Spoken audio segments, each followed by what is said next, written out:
Good morning, evening, afternoon, wherever you're on the Script Wide Rock Road. I'm Kaitlyn, this is Reef Games Live, and this is a special report from NIS America Summer Showcase event. Yes, we are joined by Nick Odmark, the Media Relations Coordinator at NIS America. Hi. Hi, thanks for having me. No, thank you, and I hope you're having a wonderful time here in Britain. You've come over from California, haven't you? Yes, yeah. Well, we're doing our kind of press tour summer showcase event. We did a couple of things over in the US, and now we're over here in the UK. And yeah, really enjoying myself. It's been a really good time so far. Awesome, because yeah, we're showing off a load of wonderful stuff. We're showing off, let me see, Disgaea 7, Bowser the Virtuous, CRYMACHINA, Rhapsody the Mile Kingdom Chronicles, The Legend of Nyuta, Monochrome Mobius, Rights and Wrongs Forgotten. So we've got quite a lot of big hits coming out, haven't we? 5 titles total for upcoming games this year, with Disgaea 7 being the flagship one, obviously. Speaking of Disgaea 7, Bowser the Virtuous, it being a return to form of the series with an expansive class system, 40 classes, if I remember correctly, and exciting gameplay mechanics, can you tell us more about these new elements, including the larger-than-life mechanic of jumpification? Yeah, so Disgaea 7 is definitely a return to form, or a return to our roots, as it's being called in the office. There are some new features to this game that are meant to help capture that, along with some returning features that have changed a little bit, that are also kind of meant to capture that feeling. Speaking of the new features, jumpification is the big one, no pun intended. Essentially, this is the ability to increase the size of your characters to like kaiju level size, and they stand on the edge of the stage, and essentially they can deal damage because of their height. They can deal damage anywhere on the stage, so it also affects movement in combat. Not only can they affect damage to units on the stage by dealing these big old like AoE attacks, they can also damage other jumpified enemy units. These are called Gigazaster attacks, so essentially it's like these two giant kaijus like fighting each other. So that's been a really fun mechanic. Characters, when they're jumpified, also have different abilities called jumbilities. These not only affect the jumpified character, but they'll also affect all of your units on the stage as well. And so there's an additional layer of strategy to choosing which unit to jumpify outside of the fact that you've made them big and they're more powerful now. Another new feature to Disgaea 7 is Hell Mode. Essentially, there are a handful of characters in the game that have the ability to use Hell Mode, and there's a Hell gauge that they have that you'll see under their character portrait in combat. Each of them charges that up faster in a different way. For example, Fuji, if you attack enemies from behind, it'll charge this Hell gauge up faster, and once that's charged up, you can activate Hell Mode. For Fuji specifically, it opens up a special move called Divine Kanzan, which is very powerful. So again, it's just kind of a fun, very over-the-top additional method of combat in the game. As far as some returning features, Auto Battle is back, but it is quite different. In order to appeal to both new fans and veteran players, and to give players freedom of choice, and to try and balance the difficulty a little bit, we've made it so that you have to manually clear a stage first before you can use Auto Battle on that stage, and then we've also associated a cost with it as well called Poltergeist, so you have to accumulate enough of that in order to use Auto Battle, and then the more turns that you spend in a combat scenario in Auto Battle, the more Poltergeist it uses, so there's some balance to that feature now. And then I guess one last new feature, Item Reincarnation. You can now reincarnate items similar to how you can reincarnate characters in Disgaea. Essentially, you can take an item and change it into something completely different, although it still retains all of its stats and its upgrade path from the item it used to be, while now unlocking a whole new upgrade path. So essentially, you can change an armor to a piece of armor to a piece of armor to a weapon, and that weapon now has like armor stats tacked onto it as well. So, or like a lightning rod to a pair of slippers, that exactly. Sort of thing. Yeah, exactly. In typical Disgaea fashion, we try to get goofy and fun with it, while also making sure it's like a crucial element of the game. So, we're really excited about the changes that have been made, the new features, changes to existing ones, all in order to make this title feel like a return to form or a return to our roots. Also, it definitely feels like that, especially leaning into Disgaea's nature of being light-hearted, humorous, over the top, again larger than life, to use the jumpification pun that you used there. But of course, with the colourful cast of characters that Disgaea is known for, what can you tell us about Piririka and Fuji, and also the Prinnies? Are they still up to their mischief? Oh yeah. Are they still doing their thing? So Fuji and Piririka, this is the first Disgaea series where we have two true protagonists. Instead of two main characters, one protagonist and one kind of partner, Fuji and Piririka are treated as the two protagonists. The entire story revolves around them. They have an equal kind of share in the story progression. So essentially, the story starts, and Fuji is your classic demon's demon. He's massively in debt because he's just that kind of guy, and he comes across Perilika. She ends up hiring him, and in order to pay off his debts, and gives him one of the 7 founding weapons, this demonic sword, which ends up choosing Fuji and bonding with him. And that's what Perilika's whole goal is, to track down these 7 founding weapons, and she hires Fuji to help her do so. Perilika is a big fan of Bushido, which is the code that all of the demons in the netherworld of Hinamoto used to follow. It's a very honorable code that has since been thrown out the window for the Hinamoto Code of Destruction, which Fuji is much more aligned with. And so there's a great kind of balance between these two characters, very different from one another, so they're good foils for one another. And it's going to be a matter of seeing how they affect one another, how they help each other grow or not. And of course, yeah, printies are absolutely still around. I was playing the demo that we're showing people today, the hands-on demonstration, and yeah, there's a printing in the party that you can pick up and chuck into the fray, just like usual. So, poor Prinny. They go through so much. They go through so much in the Disgaea series. It really is a lot for the little guys. But for some of the other titles that we are showcasing today as well, CRYMACHINA is among them. So CRYMACHINA, of course, having Cry in the name and being by Furyu, is bringing a lot of attention via Crystar. How does it differ in style and theming, and what through line is there through to CRYMACHINA from Crystar? So CRYMACHINA, it's not a direct sequel or in the same kind of story as Crystar. It's more of a spiritual successor, if you will. So there's a lot of similarities in regards to the tone, the atmosphere, the aesthetic. Very dark, very stylistic, deep colors. So it's mostly on the surface level as far as comparisons go. But what it does do differently is it's a post-apocalyptic story. Essentially, the kind of Cliff Notes version is your character Liben. She awakens many years after the fall of humanity, and she is now a machine. And this character who revives you, Enoa, is a machine as well. And she essentially tells you that humanity shot a rocket off into space called Eden, and now the machines on board of Eden are taking it upon themselves to revive humanity, essentially. And so what's interesting is that your character, Leben, does not particularly care for humans. For mankind. She does not have a positive opinion about them. So it's this interesting balance of playing as a character who's helping with this mission, but doesn't particularly agree with it, and how she might change over the course of the story. Action is a heavy emphasis in this game too. It's really flashy, really twitchy, responsive, a lot of fun, and from the get-go there's a lot of different moves and stuff available to you. So it's one that we're very, very excited about. It just seeps with this very unique atmosphere that the aesthetics and the music and the voice acting all kind of help play into. It meshes all very well. All of the trailers and art that we've seen, it is gorgeous. It is unlike really anything else that I've seen before from NIS. So it is something I myself am really excited for on a personal level. Yeah, I'm very, very excited to be able to actually play through the full game when it releases this fall. Nice. Awesome.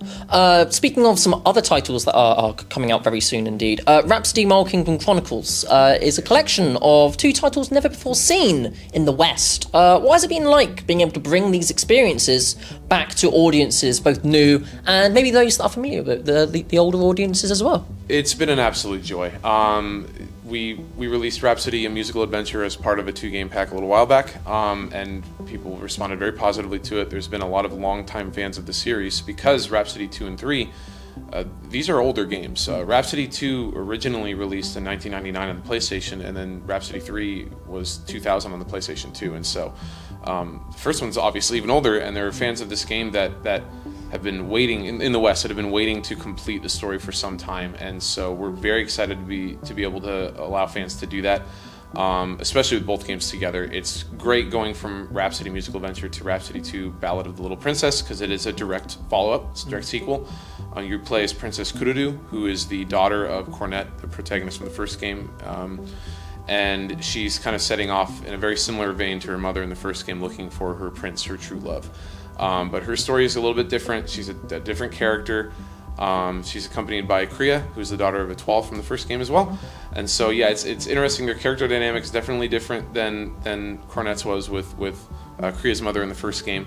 And so it's fun to have a story that's familiar and yet plays out very differently. And it has the same exact kind of classic charm and songs and storybook visuals and stuff that the first game had. And then Rhapsody 3 is a really unique one, Memories of Marl Kingdom. It is more of a storybook kind of game. It plays out over a series of chapters that all take place in both the past, present, and future of Marl Kingdom. So you have a chapter with Cornet, with like a never-before-seen story, a chapter with Princess Kururu, and then later on in the game, a chapter with Sherry, who's actually Cornet's mother. There's been a lot of mystery wrapped around this character for some time, and so we're excited to not only have fans be able to give them an opportunity to complete the story and complete the collection, but also to get answers to some of these questions that they've had since the first game. And there's been a lot of positive reception to that, which we're very happy to see. It makes us feel very good. I'm excited for it as well. I only was just introduced to the series a little while ago, so just me personally as a fan, I'm excited to be able to get it and actually complete the story. Perfect. The Legend of Nayuta, another title. Lots of titles with the NIS Summer Showcase. It's a real wealth of titles this summer. But speaking of Legend of Nayuta, it's a departure from the turn-based combat of the Legend of Heroes series, from which it takes a lot of inspiration. What style of combat is featured, and how does it tie to the Legend of Heroes series with the manners in which fans can expect? So what can fans directly see and kind of experience from the Legend of Heroes into the Legend of Nayuta? So Legend of Nayuta is interesting. It's kind of a story RPG. It takes some narrative cues from the Legend of Heroes series. It is not related to it directly again in any way. It's definitely a kind of spiritual successor again. But it takes a lot of the gameplay and combat mechanics from another long-running Falcom series, that being Ys. So it's kind of a mixture of things that you know from both of Falcom's kind of long-running and successful franchises. That being said, it is still unique in its own way. The story is kind of wrapped up in discovery and adventure and wonder. Nayuta, the titular character, lives on Remnant Isle, and he's one of the only people there who kind of wonders aloud, like, what's beyond the horizon? Does the sea really end? Is the earth flat? Like, these ruins keep falling from the sky, and they have these star fragments in them that offer glimpses into what looks like another world. What are these? And so all that's kicked off when him and his friend Signa are exploring one of those large ruins one day, and they find a small, like, girl, fairy-like looking girl at the top named Noi. And she has this item, someone comes through a portal, steals it, and it kicks off the whole journey from there, and she whisks Nayuta away off to this magical world that he's always been curious about. And so there's a bit of a fantastical element to it that might not be as present in Legend of Heroes or Ys. That being said, these kind of character-driven stories is something that it definitely takes from the Legend of Heroes franchise. And then the combat, like I said, very free-flowing, action RPG based, and so definitely some nods to Ys in there. Good mix of physical attacks with Nayuta and then magical attacks with Noi, and then these larger attacks called gear crafts that you unlock as you progress through the game that actually can be used outside of combat as well. So that's one we're excited about, just because it is a Falcom title that, again, a lot of fans in the West have not experienced before, and so we're excited to be able to bring it to them. And so far, the reception has been very positive. Falcom fans are very passionate about both of the long-running series, as they should be. They're very good. So it's been fun to see fans of those two long-running series kind of rally around Nayuta so far, and so we're excited to show off more of it in the coming months. You speaking of the combat being very free-flowing, from what I have experienced as well, you do very much get that feeling of just freedom, because you can just move so fluidly with the combats. That is something that I found to be very welcoming indeed in that, since as you've mentioned, it's got a lot of those similarities with Ys and that sort of thing. And then it mixes in some good, like a little bit of platforming, a little bit of puzzle solving as well. So it keeps things moving forward really well. It has a good pace to it. And last but of course not least, we've got Monochrome Mobius, Rights and Wrongs Forgotten. That's bringing the classic JRPG experience to the modern day. But what can you tell us more about the action ring and how it impacts the flow of combat? So for those that might not be familiar, the action ring is something that I've never really seen before in a title, and it is kind of like an initiative order, but something that's a little bit more special than that. So if you could maybe put some input on that. Yeah, Monochrome Mobius Rights and Wrongs Forgotten. It is part of the Utawari series, but it strays away from the kind of grid-based tactical style combat that the series is known for, to a more traditional turn-based. Like I said, it is very much a classic RPG in a lot of ways. But the action ring does mix combat up just enough to where it really spices things up. Essentially, when you begin combat, you'll see in the top left there's these series of rings, and there's a large one and then smaller and smaller as they go inside. And your little character icons of all the different characters engaged in combat are placed on the ring at different points. Essentially, when your character's in the rightmost corner of the ring, that means it's that character's turn. And then when their turn's over, they rotate clockwise and another character icon rotates up. Where you start out in that ring is dependent on your character's speed stat. However, there's ways in which to get around the ring faster, and that's by moving into a further inner ring that's smaller. And the way you can do that, the easiest way, at least at the beginning of the game, is by staggering enemies and then collapsing them. And essentially that means getting off a couple of attacks in a row on the same enemy.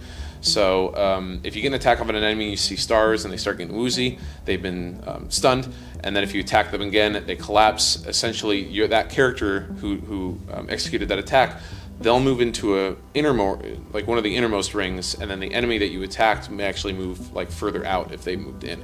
So it gives you an opportunity to move yourself in the ring and then out of the ring. And essentially what that does again is that it creates a situation in which you can attack again sooner. And so there's a layer of strategy involved in getting attacks off quick in Monochrome Mobius. That's nice. And again, like you said, it just kind of adds a layer of something different to the more traditional turn-based combat. Additionally, there's combat skills that you can use. They're more magic-based attacks. Oshtor, the main character, has some, and then Shunya has several. But at some point in the game, she unlocks what's called the Soul Stone. And essentially, if you charge your Soul Stone in combat, it unlocks a whole range of additional combat skills for her, as well as higher level versions of existing combat skills that you can use without charging the Soul Stone. So that additionally adds kind of a unique fold or layer to the traditional combat as well. And so using both of those in tandem, actually, because there's a lot of kind of ways that the action ring and Soul Stones can play off of each other. It's been really fun to kind of play around with so far, and it's been fun to see people doing the same. And as you mentioned, it's a progression of the, apologies if I say this wrong, the Utawarumo series. Am I saying that correct? I hope so. Maybe, possibly. But yeah, it's a continuation of that, and it's essentially like a 20th anniversary celebration of that. So again, it's another great time for fans of the series, and essentially all of the titles that are being seen today here at the NIS Summer Showcase is very much a case of a celebration of all of these titles that NIS is helping bring to the Western audience. Yeah, and a lot of titles that are from established developers that have released games that are similar to it, or sequels and stuff like that. So it's a lot of games that people have been really anticipating. Rhapsody, Naita, some of these titles coming to the West for the first time. And so yeah, it just adds another level of excitement to this. And so far it's been very, very nice to be able to engage with press again. You know, it's been a long time that since we've been able to do that and to this level, and so it's been an absolute treat. And so we're excited to hopefully have more events like this moving forward. Well, thank you for coming out. Thank you for having us. I've been Kaitlyn. This has been Reef Games Live, and thank you, Nick. Thanks so much. Oh, thank you guys. Appreciate it.